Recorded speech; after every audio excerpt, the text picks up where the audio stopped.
Dados do Ministério da Agricultura apontam que a produtividade de café em 2016 foi de 26 sacas por hectare, recorde histórico.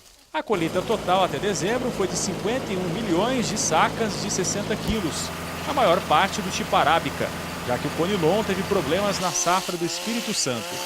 A quebra foi de 40% e a expectativa é que em 2017 os números sejam semelhantes, o que acendeu a luz vermelha na indústria cafeeira, que exige a importação do grão. Reunião entre o governo e representantes do setor determinou o adiamento da ideia, até que seja apresentado o levantamento que comprove que o estoque é suficiente para atender a demanda do país.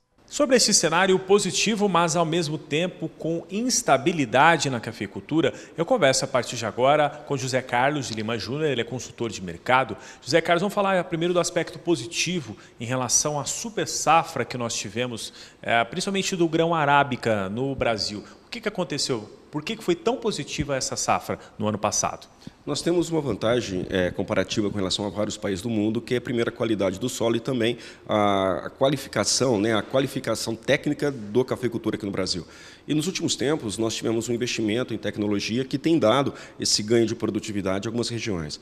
Quando a gente começa a observar o comportamento da cafeicultura em 2016, a gente teve uma situação de valorização do preço, ocasionado principalmente pela produção no mercado mundial. Dois importantes países produtores, que é o caso do Vietnã e também da Tailândia, eles tiveram um problema climático, problema esse que fez com que a produção deles fosse menor e o Brasil assumisse, digamos, aí, a relevância de atender à demanda do mercado mundial.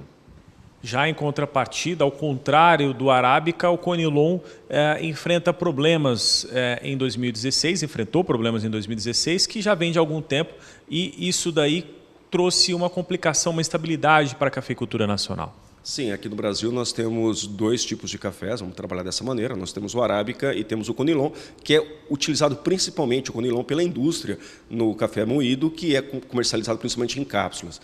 E nesse caso nós temos dois importantes estados produtores, que é o estado da Bahia e também o estado do Espírito Santo. O Espírito Santo ele teve um problema de produção, o que de certa maneira fez com que a oferta de Conilon no mercado fosse menor. Por esse motivo, pela primeira vez na história, o café Conilon acabou superando o preço do arábica comercializado no mercado.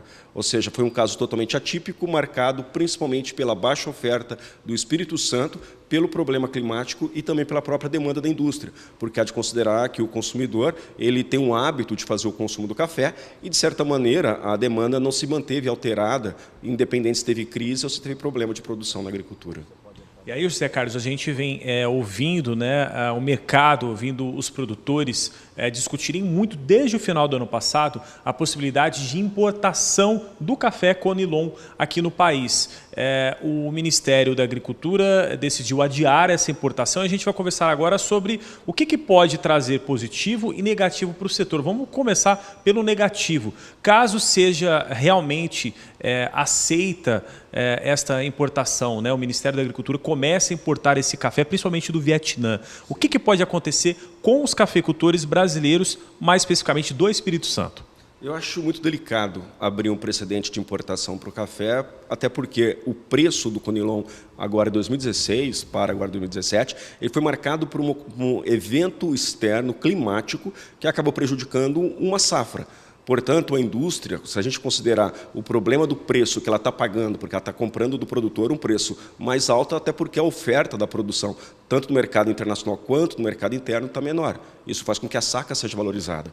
Se nós abrirmos um precedente para importação nesse momento, nós iremos, de um lado, a indústria vai ter, digamos, aí, o lado positivo de ter uma oferta de um produto mais barato para ela vai poder, digamos, ali, manter a própria margem e repassar adiante esse produto, mas, por outro, a gente tem uma outra situação que acaba criando uma primeira entrada de um produto internacional, no caso, uma importação de café Conilon no Brasil, e que pode, digamos, aí, nos próximos anos ser mantido. Ou seja, o produtor, o cafeicultor, que nesse momento acaba se beneficiando de uma situação de mercado, ele pode vir a se prejudicar com, digamos, a permanência ou, digamos, a constância dessas importações futuras. Eu só espero que, pelo menos, esse debate, essa discussão tenha uma coisa chamada bom senso e que perceba que toda essa situação de mercado de preço em alta de Conilon ou, de repente, da própria oferta de Conilon por alguns países produtores é uma situação temporal. Ou seja, a agricultura ela é marcada um período de oferta em abundância, como períodos de alguns problemas climáticos que interferem na produção e na oferta de cada ano safra.